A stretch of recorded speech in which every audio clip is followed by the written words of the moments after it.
안녕하세요. 오른쪽 페이지입니다. 오늘 저희 첫 동영상에서는 지난 4월 15일날 진행되었던 제21대 총선 부정선거 및 선거 조작 의혹에 대해서 간단히 말씀드리려고 합니다.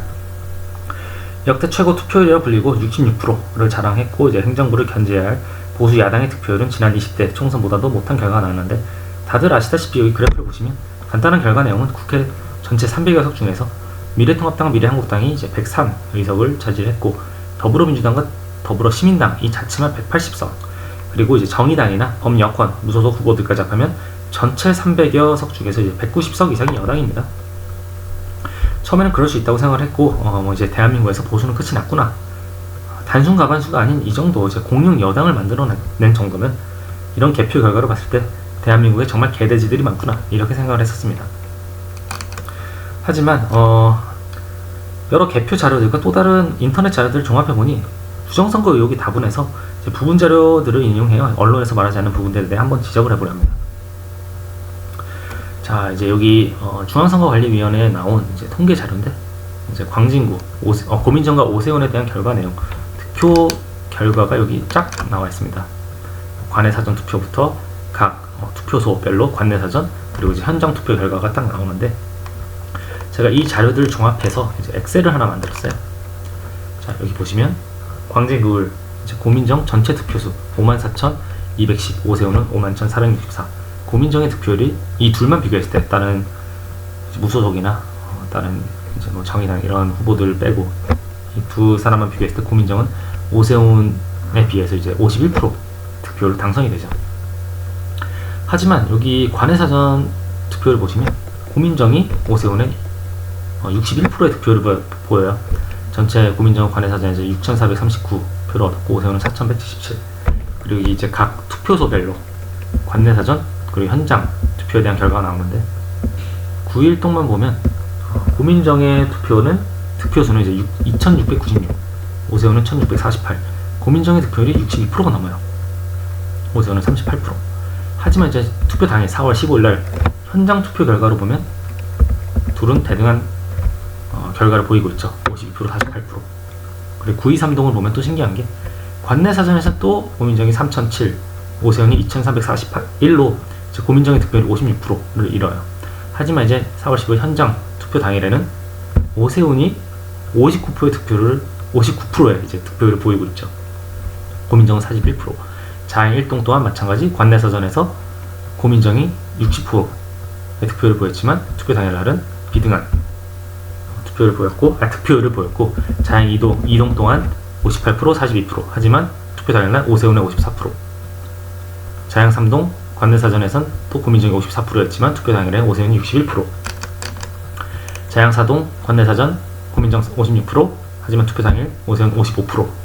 화양동 관내사전 고민정 66%, 투표 당일에는 비등한 결과. 그래서 종합해봤을 때 전체 득표수, 관내사전 득표만 따지면 고민정은 19,280 득표수를 보였고 오세훈은 13,659, 표 차이는 5,621표 차이가 나요. 하지만 투표 당일 현장 투표날 4월 15일에는 고민정은 28,276, 오세훈은 33,469. 즉 오세훈 후보가 고민정보다 투표 당일에는 5,000표가 넘는 표를 받았단 말이에요.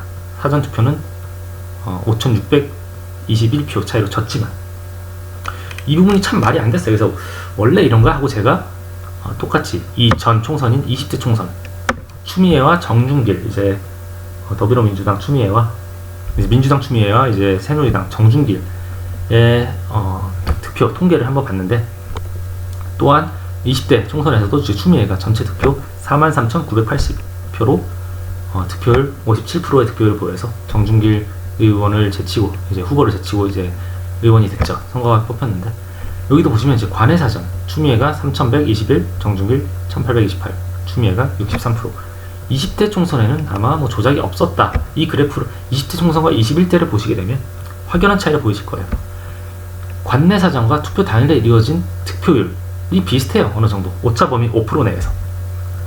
9일동 관내사전 추미애가 843, 정준길 607, 추미애가 58%의 득표율을 보였죠. 관내사전만 따지면. 하지만 투표 당일에 추미애는 61%.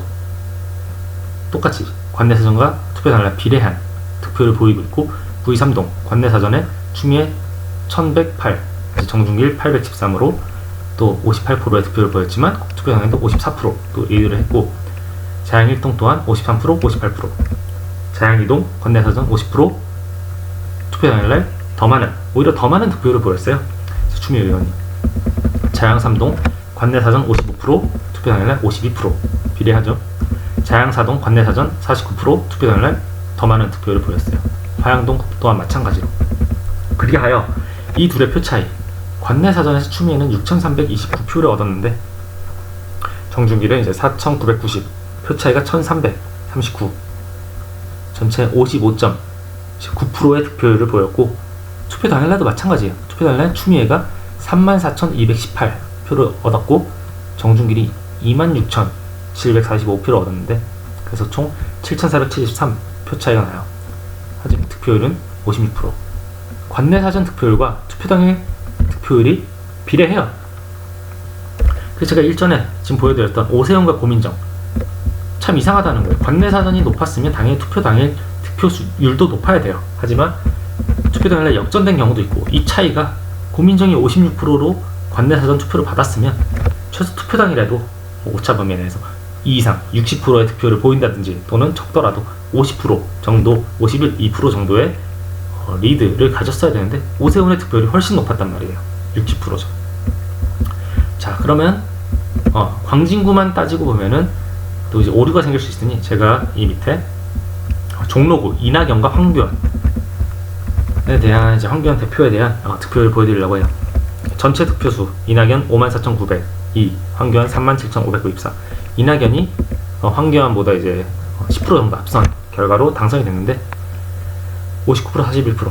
관내사전을 보시면 똑같이 아까 고민정, 오세훈 같이 6,472, 3,165, 69. 그래서 이낙연이 67%로 엄청난 격차로 황교안 전 대표를 득표를 잡고 있죠. 그래서 이제 각 선거 자료를 보면, 자, 다시 이어서 이제 이낙연, 황교안 비교해봤을 때 각 동네별 투표소별로 보면 또 청운 효자동에서 이낙연의 투표율은 72%. 하지만 투표 당일에는 득표수가 이제 이낙연이랑 황교안이랑 비슷한 수를 보이고 있고 51%, 49%를 보여요. 사직동 내려가 보면 관내사전에서 1,502표를 얻었지만 황교안은 1,007표. 그래서 이제 이낙연의 득표율이 60%, 40%. 하지만 투표 당일에 바뀌어버려요. 삼청동 또한 마찬가지. 이낙연이 67% 이 정도의 과반수를 잡고 있으면 투표 당일에는 최소한 67%를 사전 투표로 득표를 얻었더라면 이제 당일에도 최소 60% 이상은 잡고 있어야 되거든요. 과반수를 잡고 있어야 되는데 또 역전이 돼버려요. 부암동 사전 투표 67, 33. 하지만 투표 당일에 비슷한 득표를 보이고 있고, 평창동 또한 마찬가지.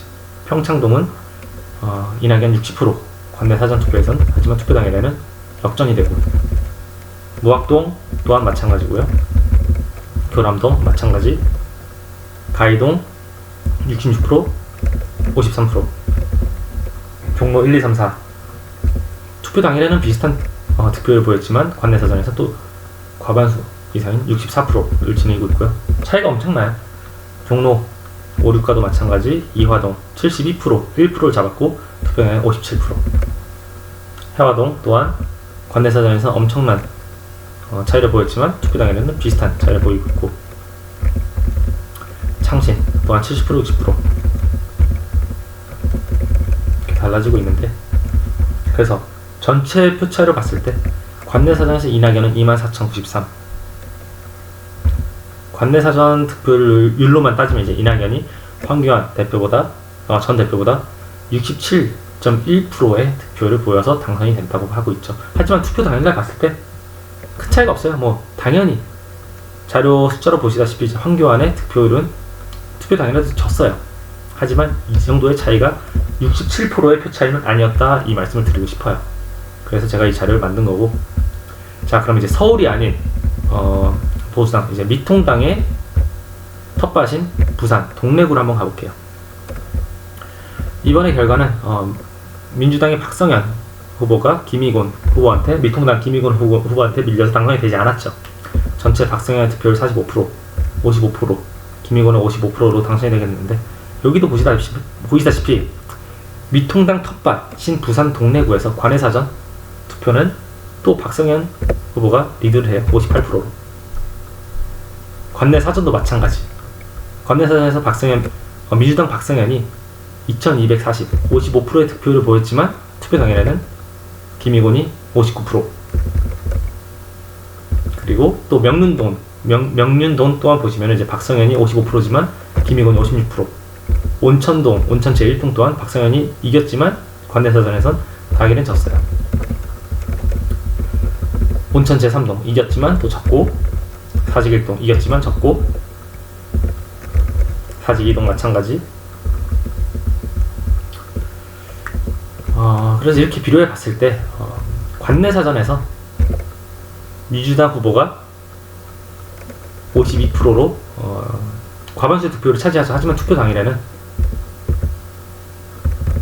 40% 득표율밖에 얻지 못했어요. 제가 이런 자료를 비교해 봤을 때 합리적 의심이 좀 가능하다. 이제 부정선거나 이제 선거 조작에 의해서 합리적 의심이 가능한 게 이제 두 개의 가설이 이 관내사전 차이와 투표 당일 차이를 충족시키려면 두 가지 이유가 납득이 돼야 돼요.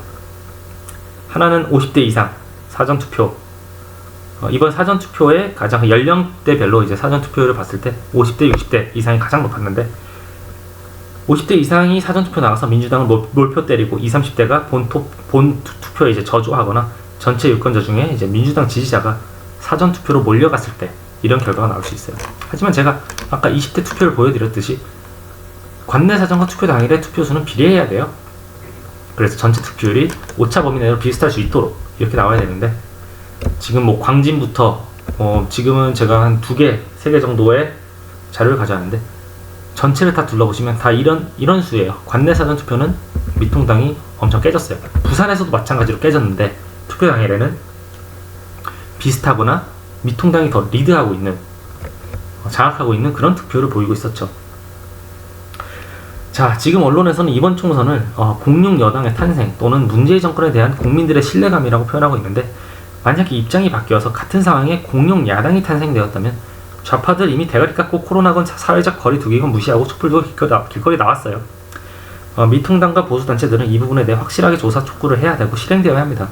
제가 다음 동영상에서 이제 대한민국 보수들에게 쓰여져 있는 대중적인 프레임에 대해서 말씀드리려고 하는데, 사실 지금 대한민국 보수 더 이상 이럴 게 없어요. 당대표 사퇴하고 뭐 재원한다고 하지만, 그렇다고 해도 패배를 받아들이는 보수 정말 멋있어, 박수 쳐주지 않아요. 그렇게 해도 대중들이 생각하는 보수에 대한 프레임은 바뀌지 않습니다. 일전에 울산시장 부정선거 청와대 개입했다는 전적도 이미 있었고, 이번 총선 부정선거 의혹 공론화해갖고 조사 시작해서 뭐라도 나오면 이거는 탄핵까지도 가능할 수 있는, 이루어질 수 있는 그런 게이트예요.